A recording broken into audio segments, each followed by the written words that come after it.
पहले तो सबसे पहले तो क्या था, कांग्रेस के टाइम पे सबसे पहले तो चरागाह में पट्टे देने के आदेश आए। तो चरागाह में भी अब घुमंतु समाज के लिए अलग से आदेश नहीं आए, सबके लिए आए। तो सबके लिए आए तो क्या हुआ, जो पैसे वाला था और जो समझदार आदमी था, जिसके सरपंच से ट्यूनिंग थी, जिसकी मंत्री का आदमी था, विधायक का आदमी था, बड़ी जातियां थी, वो तो अपने पट्टे निकाल लिए। बाकी जो चरागाह में रह रहे थे घुमंतु समाज का, तो एक भी पट्टा पूरे राजस्थान में नहीं मिला। तो हम जब निकले बाहर तो हमने लोगों से पूछा कि भाई जब 2019 में पट्टे आ गए थे, 2021 तक पट्टों के आदेश पड़े रहे, तो आपको पट्टा नहीं मिला, यानी आपके बीच में कोई सही ढंग से सरकार ने काम नहीं किया। तब हमने आपकी समस्याओं को सरकार तक पहुंचाना शुरू किया। अब सरकार को पहुंचाया, सरकार को समझ में नहीं आया कि अब इनको कैसे, क्योंकि सरकार नेताओं को तो रुला सकती है, पत्रकारों को क्या जवाब दे। फिर उसी टाइम पर आपकी समस्या हम कांग्रेस के टाइम से उठा रहे हैं। उठा तो रही है सर, आप तो उठा रही है, पर ये बीच का नहीं उठा रही है। सरपंच की अरे सुनो तो सही, हम कांग्रेस के टाइम से उठा रहे हैं आपकी समस्याओं को। अब कांग्रेस के टाइम से ही उठा रहे हैं, तो कांग्रेस ने तो नहीं माना है ना। सुना ध्यान से सच्चाई, हम भी कांग्रेस में ही थे पहले, तो कांग्रेस पार्टी ने तो नहीं माना। लेकिन बीजेपी आते ही बीजेपी में पंचायत मंत्री कौन बना, मदन दिलावर। तो मदन दिलावर इससे पहले बीजेपी सरकार में पंचायत राज मंत्री नहीं थे, समाज कल्याण के मंत्री थे, सामाजिक न्याय अधिकारिता जिसे भी कहते हैं। तो गरीब जातियों की का मंत्री था वो पहले, कौन, मदन दिलावर। तो जैसे पंचायत राज मंत्री बने तो उनको पता था कि यार मेरे गरीब घुमंतु जातियां पंचायतों में ऐसे ही पड़ी हुई है। तो उनको पता कब का था, पंचायत सामाजिक न्याय अधिकारिता मंत्री थे ना, तब का ही। तो फिर हमने प्रधानमंत्री को भी कहा, तो प्रधानमंत्री ने भी इनको लिखा कि भाई इनको मदद करो। मुख्यमंत्री को लिखा, मुख्यमंत्री ने पंचायत राज मंत्री किनको कहा, मदन दिलावर जी को। तो मदन दिलावर जी ने तुरंत ही अलग से आदेश दे दिए, घुमंतु अर्ध घुमंतु विमुक्त जाति के लिए अलग से पट्टों के आदेश दिए, और अलग से पट्टों की लड़ाई शुरू हो गई।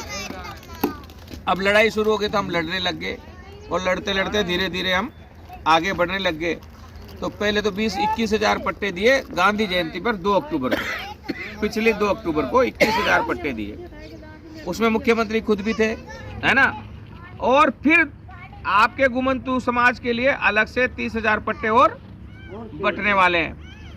तो ये सरकार ने तो प्रण ले लिया, मोदी जी ने प्रण ले लिया कि मेरे जिंदा रहते हुए कोई भी ऐसा आदमी बचे नहीं जिसके पास मकान नहीं और पट्टा नहीं है। अब प्रधानमंत्री तो वहाँ बैठे, नीचे कौन काम करेगा? तो नीचे हम लोग काम करेंगे, ये मोहन जी काम करेंगे, ये अंतरनाथ जी काम करेंगे, और ये भागीरथ जी काम करेंगे। ये क्या नाम है वैसे, धर्मा जी है, ये धर्मा जी काम करेंगे। प्रहलाद जी काम करेंगे, क्या नाम है आपका? रामफूलनाथ जी।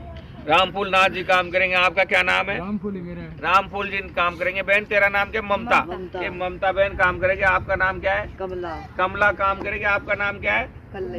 कमलेश। गुड्डी काम करेगी। तो हमें ही काम करना है, और क्या काम करना है? सबको मोहन जी के साथ इकट्ठे होके हम एक लेटर देंगे, उस लेटर पे आपका अंगूठा साइन लगा के, और मोहन जी के साथ कहीं नहीं जाना, पंचायत समिति जाना है। और पंचायत समिति जाओ तो ये वीडियोग्राफी करने वाला क्या नाम है तेरा? अजय। अजय, अजय अच्छा नाम है। अजय ऐसे कैसे आरडी मोबाइल में फोटो खींच के, एक तो फोटो खींचना और एक वीडियो बनाना और हमें भेज देना। पंचायत समिति में जाके पंचायत समिति के सेक्रेटरी के नंबर लेना, अपने पास रखना। फिर वो अपने आप ही बुला के आपके कागज बनू के, आप 20 साल से यही रह रहे हो ना, तो वो पट्टों की व्यवस्था करेगा। और नहीं करेगा तो उसके जाने की व्यवस्था हम कर देंगे, ठीक है ना। लेकिन आपको नहीं, सुनो एक बार, अभी कब लगाया? एक बार और जाना आप पंचायत समिति, मेरी बात सुनो आप एक बार पंचायत। तो ये सुनो, अब राशन की बात और बता दूं। अब मेरी बात सुनो ममता, राशन की बात में घुमंतु समाज के सभी लोगों को, हम तीनों की फोटो आ रही कि नहीं आ रही है? हाँ, और थोड़ा पीछे चला जाए, सबकी और की आ जाए। राशन की बात में सब लोगों को ये कहना चाहता हूँ कि घुमंतु राशन कार्ड अलग से आ रहा है, मतलब घुमंतु समाज के लिए अलग से राशन कार्ड बनाने की व्यवस्था मुख्यमंत्री महोदय ने प्रधानमंत्री नरेंद्र मोदी के निर्देशानुसार कर दी है। और राजस्थान को प्रधानमंत्री ने गोद ले लिया है, इसलिए 1.5 लाख पट्टे आज बट रहे हैं। 20,000 पहले बट गए, 30,000 और बटेंगे, रे बढ़ते ही रहेंगे। राजस्थान में जब तक एक व्यक्ति को पट्टा मकान नहीं दिया जाता तब तक ये विकास कार्य रुकेगा नहीं, ये उनका वादा है और उसको कर भी रहे हैं। वो राजनीति करने वाले राजनीति कर रहे हैं। जाति प्रमाण पत्र की बात में दोबारा एक और वीडियो जारी करूंगा। एक और बात कहता हूँ, जाति प्रमाण पत्र में समस्या आ रही थी, उस समस्या को हल करने के लिए माननीय मंत्री महोदय ने, मदन दिलावर जी ने, अविनाश गहलोत जी जो सामाजिक न्याय अधिकारिता मंत्री, इन्होंने एक रास्ता निकाला और कहा कि भाई आप सरपंच के पास चले जाओ, सरपंच लिख के दे देगा कि ये फला जाति का घुमंतु जाति में आता है, तो उसको लेके आप तहसीलदार के पास चले जाओ, तहसीलदार उसको बना देगा। कई गाँव में सरपंच गड़बड़ कर रहा है, सरपंच अलग खड़ा हो रहा है। तो फिर एक और अभी नया आदेश आया है, उसके तहत ये है कि गांव के 2 बुजुर्ग आदमी अगर लिख के दे देंगे कि साहब ये घुमंतु समाज के फला जाति के लोग हैं, तो उस आधार पर फिर आपको वो जाति पहचान पत्र मिलेगा। उस जाति पहचान पत्र के तहत सारे काम हो जाएंगे। तो सारी चीजें हो रही है। 300 गज तक का पट्टा गाँव में मिल रहा है लोगों को। 105 गज का पट्टा देने का प्रावधान था, उसको बढ़ाकर 300 गज कर दिया। और भी बहुत सारी सुविधाएं धीरे धीरे आ रही है। ये सरकार बहुत अच्छा काम कर रही है, लेकिन अटकाते कौन है? नीचे सरपंच अटकाता है, पंचायत अटकाते हैं। तो पंचायत में हम कह रहे हैं कि पंचायत में जहाँ भी कोई दिक्कत है, कोई भी ग्राम सचिव अगर दिक्कत कर रहा है तो आप हमें उसका नाम बताएं, उसका नंबर बताएं, हम उससे बात करेंगे। अगर वो नहीं मानता है तो उसके खिलाफ इलाज करेंगे, क्योंकि ये हमारे लिए भी क्रांति है और हमारे लिए भी ये लड़ाई है, युद्ध है।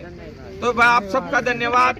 अंतरनाथ जी आपके बीच में घुमंतु समाज के लोग हैं, प्रहलाद जी, भागीरथ जी आपके बीच में है, और धर्मा जी आपके बीच में है, मोहन जी आपके बीच में है, आपके क्या नाम है, प्रहलाद जी आपके बीच में, बाकी सारे लोग आपके बीच में। और आप जिस भी बस्ती में आप हमें बुलाना चाहते हो, हम आना चाहते हैं, लेकिन वहाँ के समाज के जो ऐसे समझदार व्यक्ति हैं, जो अब तक किस दल में रहे, किस सामाजिक संगठन में रहे, उससे परवाह नहीं, आप एक बार हमारे साथ आइए, हम आपकी पूरी मदद करेंगे। और ये जो प्रधानमंत्री का आदेश आया है, ये आपके घर तक पहुंचाएंगे।